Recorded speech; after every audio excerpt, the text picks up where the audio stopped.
जी हां, 14 दिसंबर को CM house का घेराव होने जा रहा है और वो आईएएस संतोष वर्मा के खिलाफ जो नाराजगी है ब्राह्मणों की, ब्राह्मण पूरे समुदाय की, उसको लेकर सीएम हाउस का घेराव करने जा रहे हैं, क्योंकि अभी तक संतोष वर्मा पर जो कार्रवाई होना चाहिए थी वो नहीं हुई है। हमारे साथ कुछ ब्राह्मण समुदाय के लोग भी हैं, एक बार उनसे ही जान लेते हैं।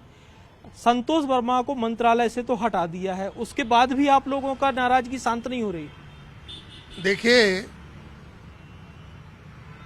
हमारे पास जो आज जानकारी है कि उन्हें अपने पद से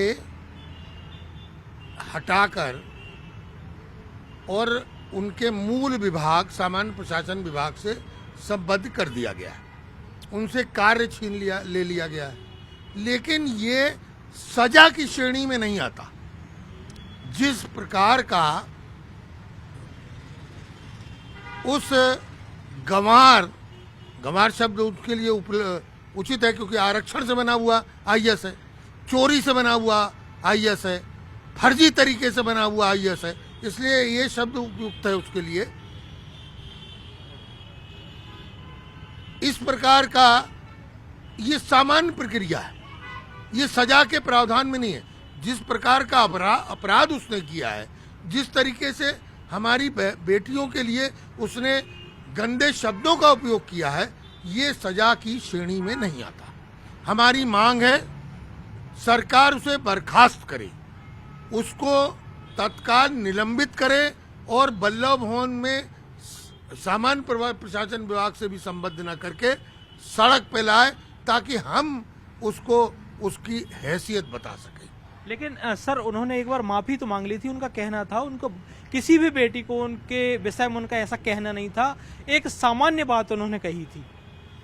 देखो, जो तथाकथित वर्मा फर्जी तरीके से आईएएस बने हैं, इनके ऊपर पुलिस के बहुत सारे अपराध भी हैं, जो 6 महीने तक जेल भी जा चुके हैं। ऐसे व्यक्ति का जो सामाजिक समरसता का जो उन्होंने बयान दिया है, हम मिस्टर वर्मा जी से एक बात कहना चाहेंगे कि अगर सामाजिक समरसता आपको चालू करनी है, आपको लाने हैं अपने समाज में, तो सबसे पहले अपनी कैटेगरी से नीचे के लोगों को अपने समाज में लाना चालू करो। उनकी बहन बेटियों को अपने समाज में लाओ, अपने बच्चों को अपने दूसरे समाज में दो, तब जाके आपके लेवल का नीचे का वर्ग जो है आपके नीचे का आएगा। इसके ऊपर ब्राह्मणों के आगे की सोच बंद कर देना। कोई भी व्यक्ति अगर ब्राह्मणों की बहन बेटियों को गाली देता है, वो समाज के लिए अभिशाप है। हमेशा ब्राह्मणों को टारगेट करके जिस तरह से जो भी लोग गंदी मानसिकता के लोग जिस तरह से भाषण देते हैं, अगर तुम्हें राजनीति में आना है तो खुल के राजनीति में आओ, पद छोड़ के राजनीति में आओ। लेकिन जिस तरह से तुम लोग हम लोगों को बदतमीजी, ब्राह्मणों की बच्चियों को टारगेट करके अपनी राजनीति सीखना चाहते हो, तुम्हारे लिए चैलेंज है कि सबसे पहले अपने समाज की गरीब निर्धन लोगों को, सबसे छोटी जाति के लोगों को अपने समाज के पैरेलल बना के दिखाओ, तब तुम्हारी सामाजिक समरसता सही मायने में आएगी। दूसरी, अजाक्स संस्था का जो प्लेटफॉर्म उनको दिया जा रहा है, हमारी मांग है सरकार से कि अजाक्स पार्टी के पास फंडिंग कहाँ से आ रही है, अजाक्स पार्टी के जो लोग हैं वो कितने भ्रष्ट हैं, उनके ऊपर कितने एफआईआर है।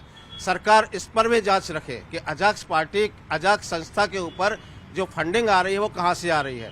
आज सीएम सर ने खुद बोला है कि निश्चिंत रहें, कोई भी प्रदेश की बहू बेटियों के खिलाफ ऐसा कृत्य नहीं कर पाएगा, न कह पाएगा, और उसको कठोर से कठोर सजा मिलेगी, इंतजार करिए। तो इंतजार करिए, आप इतना धैर्य नहीं रख पा रहे हैं। बात धैर्य की नहीं है। संतोष वर्मा जी ने जिसमें विवाद छड़ा, वो कार्यक्रम अजाक्स के मंच से ब्राह्मणों को कहा था कि अपनी बेटियां हमें दान में दे, वहां से विवाद छिड़ा। फिर उसके बाद एक चंद्रशेखर आजाद रावण की एक जो रैली हुई दतिया में, वहां पर उन्होंने हर घर से निकले संतोष वर्मा निकलेगा ऐसा वक्तव्य दिया। उसके बाद संतोष वर्मा जी ने अभी 2-3 दिन पहले, शायद मेरे ध्यान में नहीं आ रहा है स्पेसिफिक दिनांक क्या है, अभी 2-3 दिन पहले कहा कि उनने फिर उसी बयान की पुनरावृत्ति की कि हर घर से चंद्रशेखर आजाद रावण और हर घर से संतोष वर्मा निकलेगा।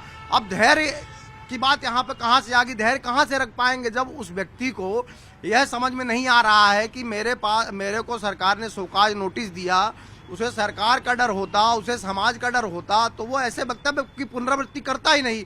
उन्होंने सफाई दी है कि उनके बयान को तोड़ मरोड़ कर पेश किया जा रहा है। नहीं, वो वायरल हो चुका है हर सोशल मीडिया प्लेटफॉर्म पर और हर जगह उनकी वीडियो आ रही है। वो कोई ये तोड़ मरोड़ कर नहीं, वो स्पष्ट उसने इस शब्दों में कहा हुआ है कि ब्राह्मण हमें बेटियां अपनी दान में दें।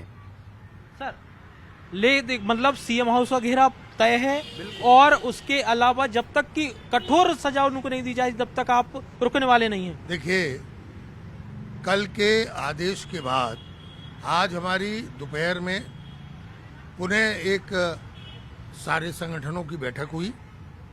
मैं परशुराम सेवा संगठन से हूँ, मैं भी वहाँ उपस्थित था और सबने एक मत से ये डिसीजन लिया है कि यदि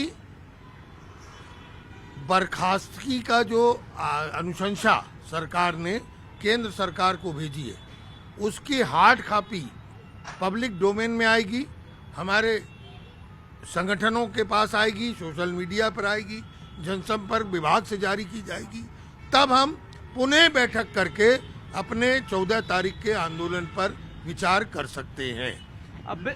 बिल्कुल जिस तरीके से ब्राह्मण समुदाय का रोष अभी शांत होने का नाम नहीं ले रहा है, उनका कहना है कि जब तक उनकी बर्खास्तगी का जो केंद्र को प्रस्ताव भेजा गया है और उनको सजा नहीं मिल जाती है तब तक तो वो शांत होने वाले नहीं हैं। सरकार उनको भरोसा दिलाए, एक लेटर सार्वजनिक करे, इन तक पहुंचाए ब्राह्मणों तक खास तौर से कि हाँ सरकार एक्शन लेने जा रही है, तब तक तो वो अपने जो उनका सीएम हाउस घेराव का जो निश्चित है वो तय रहेगा और नहीं तो उसके बाद ही वो उस चीज को जो सीएम हाउस का घेराव है उसको कैंसिल करेंगे।